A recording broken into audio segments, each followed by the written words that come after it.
Então, quando se fala, por exemplo, de proletário, proletário não é o operário mais, o chamado operário só. O conceito de proletário, ele se refere aos assalariados em geral. Não é? Então você tem, por exemplo, médico, principalmente aqueles recém-formados, que são assalariados, que estão submetidos às relações de trabalho aviltante. Tem aqueles que já têm fama, já não sei o quê, tem sua clínica, seu hospital, que acumula fortunas. Então veja, dentro da mesma categoria profissional nós temos diferenciações. Não é? Agora, o que define o proletariado? É pertencer aos assalariados com essa multiplicidade de diferenciações. Não é? Então, o que eu entendo que seria o avanço desse processo civilizacional? Quando eu estou falando avanço, não estou dizendo o ideal. Estou analisando aquilo que é possível em cada momento. Não é? Se nós reconhecemos a função social de cada atividade que nós chamamos de profissão, nós vamos perceber que sem essas atividades a sociedade poderia virar um caos, como foi o exemplo que eu coloquei para vocês do lixeiro. Não é? Então, é uma reflexão para a gente pensar nisso aí, que eu não estou falando, estou fazendo a crítica, a observação do agora em perspectiva. Você já pensou, José, numa sociedade onde você não tivesse que ser o bambambam, não é? Que ter fortunas acumuladas para ser respeitado, para ser amado, não é? Para ter seus direitos garantidos e assegurados, para ter acesso à moradia, para ter acesso à saúde, para que você seja de fato plenamente um cidadão? Não precisaria certamente dessa corrida louca e maluca, não é? Em torno do quê? Da acumulação. Não é? Eu, por exemplo, não me envolvo com acumular para quê? Já minha avó, meus avós diziam, os antigos já diziam, né? Acumular tanto para quê? Você não vai levar para o caixão, não é? Então são coisas que eu acho que cabe a gente pensar isso, o que é natural, o que é construção social e como é que se valoriza e se hierarquia a sociedade. Não é? Essa me parece que é uma reflexão, não é uma resposta, eu sei disso, mas é uma reflexão interessante. Não é? Avançando na questão da opressão, não é? Quer dizer, por um longo espaço de tempo no processo civilizacional, não é?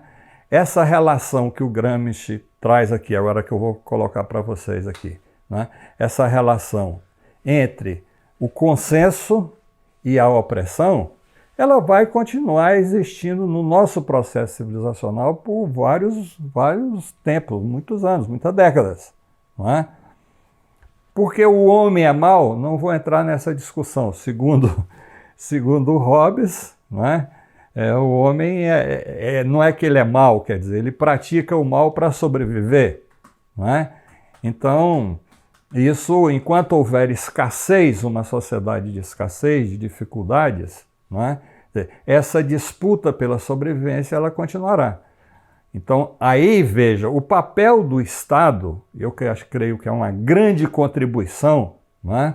Do Hobbes, do Locke, do Rousseau, e agora desses teóricos de Marx, Engels, Lenin, Gramsci, etc., atrás, é que isso pertence a um processo civilizacional aonde o Estado, que surge lá no surgimento da organização social, da urbanização, não é?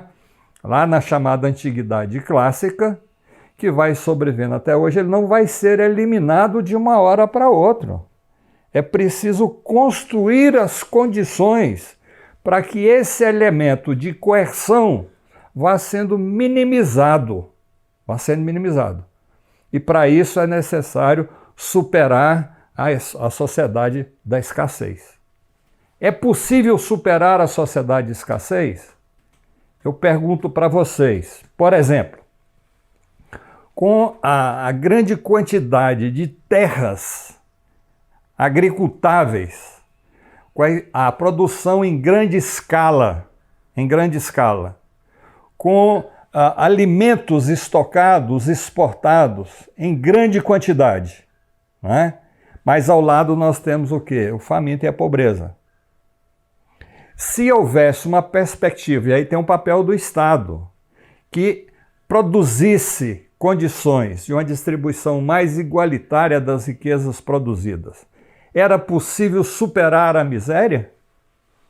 Era possível que o conjunto das crianças, dos nossos filhos, não é, tivesse acesso à creche, à escola, à universidade? E acesso à universidade, que eu estou dizendo aqui, não é ter títulos. Porque se você pegar, por exemplo, que eu estudo na Europa e nos Estados Unidos da América do Norte, grande parte da população tem o 3º grau concluído, mas não exerce a profissão, não é? Porque não é um instrumento de ascensão social, só de ascensão social, não é? É o quê? De busca do conhecimento. De busca do conhecimento. Professor, a Roberta está pedindo a palavra. Não sei se ela levantou a mãozinha sem perceber ou se quiser falar. Eu pedi, mas pode... Não, pode falar. Eu pedi, professora, mas pode deixar o professor terminar. Agora eu já interrompi, pode falar.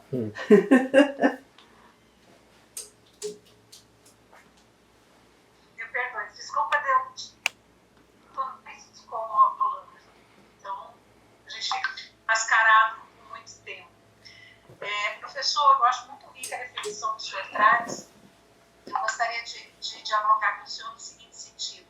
A gente fala de um estado de autoridade. Autoridade emanada pelos instrumentos que ele utiliza e a priori reconhecida por uma população que construiu esse Estado, entre aspas. Num contexto de discussão à luz do material,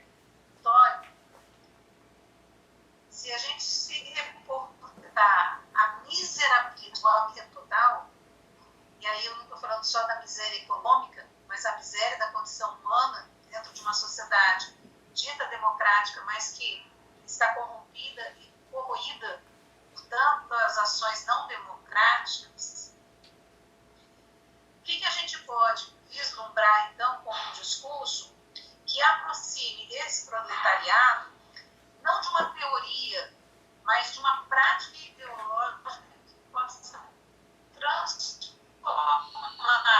A gente está vivendo um estado de, no máximo, de deveres, né? Olha, eu creio que a resposta mais fácil, mais prática, é te devolver a pergunta. A resposta mais prática... A resposta mais prática, está ouvindo agora, Roberto? Agora eu estou. A resposta mais prática, mais fácil, e na minha tentativa de envolver você na nossa reflexão, como é que você responderia isso? Não é? Você tem os instrumentais de conhecimento para dar resposta a isso, não é? Que não é tão complicado. Então veja, o Estado, ele é justamente esse conjunto de instituições que nós estamos analisando, que tem o papel de garantir o controle, a ordem, a estabilidade, e para isso ele desenvolve seus mecanismos de coerção e tem que buscar o consenso. Buscar o consenso significa fazer concessões. Não é fazer, é permitir que a luta dos excluídos, dos oprimidos e explorados, repercuta ao nível de decisões políticas e passe a fazer parte da Constituição. Não é? Você leu e estudou, por exemplo, sobre a Revolução Industrial. Você deve lembrar, no início da Revolução Industrial, no desenvolvimento da Revolução Industrial, se trabalhava até 14 horas. Né? As famosas camas que nunca esfriavam. Então trabalhava, inclusive crianças e mulheres. Aquilo só foi superado por uma luta heróica, neste caso, da classe operária, do proletariado deste momento. As mulheres eram excluídas do direito do voto. Veja, a mais famosa revolução e a mais radical que a Revolução Francesa, não é? As mulheres participam de forma muito destacada de todo esse processo. Mas só vai ter direito ao voto no final do século XIX, no início do século XX. Não é?